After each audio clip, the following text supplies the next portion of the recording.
Welcome students. आप सब कैसे हैं? मैं आशा करती हूँ कि आप सब अच्छे होंगे और अपनी पढ़ाई पर ध्यान दे रहे होंगे। कक्षा 5 विषय हिंदी पाठ 3 सुभद्रा कुमारी चौहान। बच्चों, आपने ये कविता तो सुनी होगी। बूंदेले हर बोलो के मुँह हमने सुनी कहानी थी, खूब लड़ी मर्दानी वह तो झांसी वाली रानी थी। क्या आपको पता है इसकी रचना किसने की है? इसकी रचयिता है श्रीमती सुभद्रा कुमारी चौहान, जिसके जीवन के बारे में आज हम पढ़ेंगे। सुभद्रा कुमारी का जन्म सन 1904 ईस्वी में प्रयाग के निहालपुर मोहल्ले में ठाकुर रामनाथ सिंह के घर में हुआ था। इनकी माता का नाम धीराज कुंवर था। अपनी तीक्ष्ण बुद्धि और काव्य प्रतिभा के कारण वे सभी अध्यापकों की चहेती बन गई थी। आप भी अच्छे प्रश्नों के उत्तर देंगे तो आपकी भी अगर तेज बुद्धि होगी तो आपको भी सभी अध्यापक पसंद करेंगे। जब वे 7वीं कक्षा में थी तब उन्हें महादेवी वर्मा की कविताओं के बारे में पता चला और दोनों मित्र हो गई थी, क्योंकि महादेवी वर्मा भी बहुत अच्छी कवयित्री थी। वो बहुत सारी कविताएं लिखती थी। इनकी मित्रता जीवन पर्यंत बनी रही। इनका विवाह खंडवा निवासी वकील लक्ष्मण सिंह चौहान के साथ हुआ था। इसी समय जलियांवाला बाग कांड हुआ था।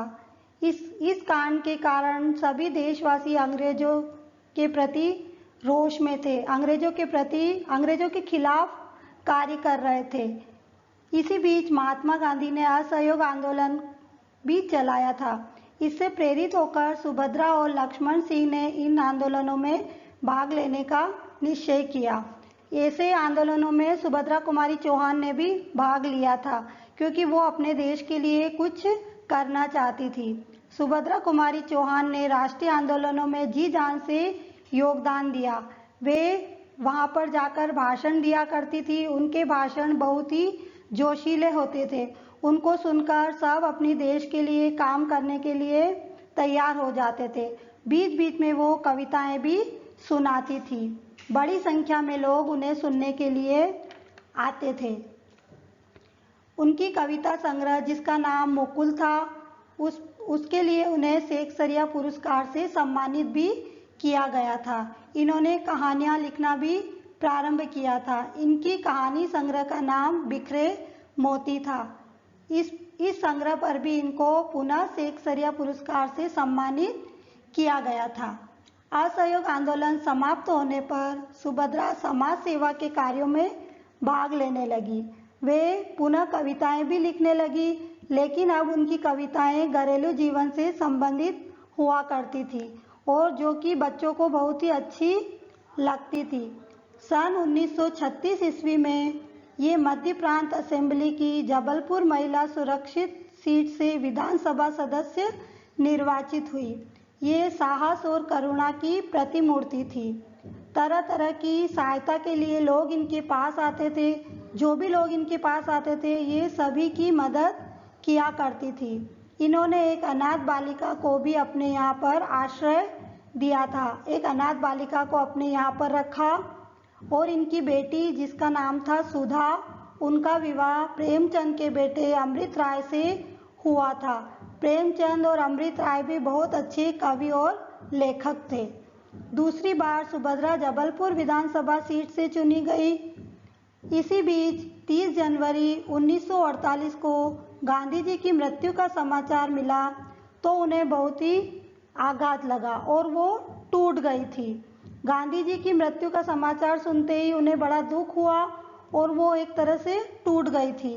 उन्हें अपनी मृत्यु का पूर्व आभास भी हो गया था। इसीलिए मृत्यु के 3-4 दिन पहले उन्होंने अपनी बेटी सुधा से कहा, मृत्यु के सत्य को भला कौन टाल सकता है।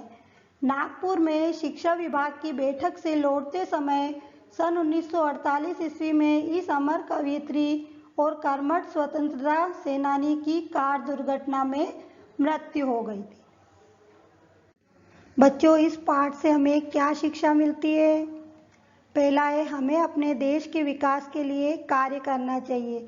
जैसे कि अभी हमारा देश कोरोना बीमारी से जूझ रहा है और सरकार जो नियम बना रही है हमें उन सारे नियमों का पालन करना चाहिए, तभी हम अपने देश के लिए कुछ कर सकेंगे।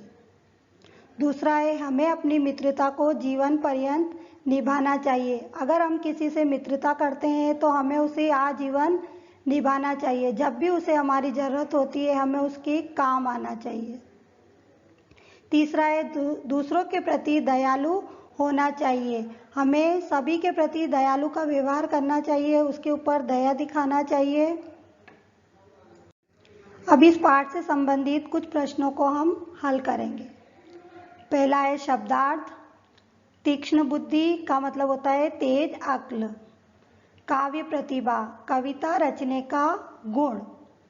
तीसरा है चहेती का मतलब होता है प्रिय, प्यारी। चौथा है प्रभात मतलब सवेरा। पांचवा है आघात यानी कि गहरा दुख। छठा है असहयोग यानी कि सहयोग न करना। अति लघुत्तरीय प्रश्न। इसका पहला प्रश्न है सुभद्रा कुमारी चौहान का विवाह किसके साथ हुआ था? हमने पढ़ा है बच्चों अभी, सुभद्रा कुमारी चौहान का विवाह लक्ष्मण सिंह चौहान के साथ हुआ था। प्रश्न 2, सुभद्रा कुमारी का पुरस्कृत कहानी संग्रह कौन सा है? सुभद्रा कुमारी का पुरस्कृत कहानी संग्रह बिखरे मोती है। प्रश्न नंबर 3 है सुभद्रा ने अपनी बेटी का विवाह किसके साथ किया था? किसके साथ किया था?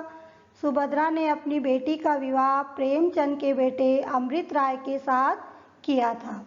प्रश्न नंबर 4 है सुभद्रा की अमर कविता कौन सी है? सुभद्रा की अमर कविता मुकुल है, जिसके लिए उन्हें शेक्सपियर पुरस्कार से सम्मानित किया गया था। प्रश्न 2 है रिक्त स्थानों की पूर्ति कीजिए। इसका पहला है सुभद्रा कुमारी का जन्म डैश में हुआ। किस में हुआ था? 1904 में। दूसरा है सुभद्रा को डैश पुरस्कार मिला। अभी पढ़ा था हमने, कौन सा पुरस्कार मिला था? शेक्सपियर पुरस्कार मिला था। तीसरा है सुभद्रा के भाषण बड़े डैश होते थे। कैसे होते थे? जोशीले। चौथा है सुभद्रा कुमारी की कविताओं के संग्रह का नाम क्या था? मुकुल। धन्यवाद।